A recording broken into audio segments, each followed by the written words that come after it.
when meetings are done, it's either rooms or Zooms, no mix. That if we do meetings where half the room is in, you see where I'm going?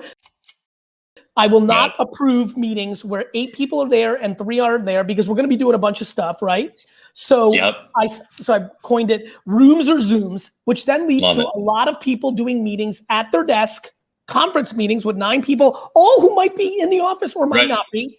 And then Marcus, my chief of staff, who's always keeps me in check.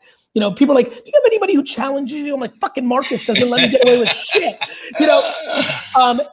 Says, yeah, but you know what? Even around your office, Gary, people don't want to work there because it's a little loud, and Zach Nadler from Vayner Speakers is talking. And I was a little concerned and I'm like, wait a minute, we need to hit up Jim. And noise canceling is going to become fucking huge. Totally. So 2 quick things on that. Number 1, I totally agree with you. The worst meetings of the world where you have part of the team on Zoom and part of the team live, because what happens is garbage. The people on Zoom completely disengaged, right? And they're not brought into there. And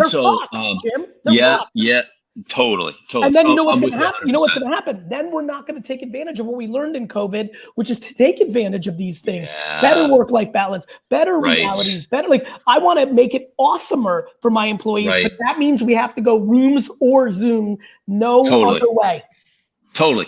And look, also embrace some of the elements. I mean, there's been a lot of shit with COVID, and, it goes without saying, there's been some hard times about not being able to get together with people. And I think that's one of the reasons why I've gone so deep on podcasts, is because it feels like I'm talking guys at the bar, right? Whether it's business or whether it's sports or whether it's music. So that's helped me.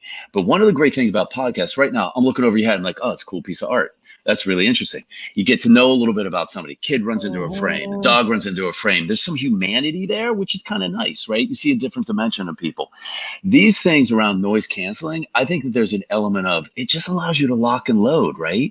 And if you can lock and load and focus for brief periods of time, that it's really, really impactful. And then disengage for a bit and refresh yourself. So yeah, totally. I'll set you up. No worries.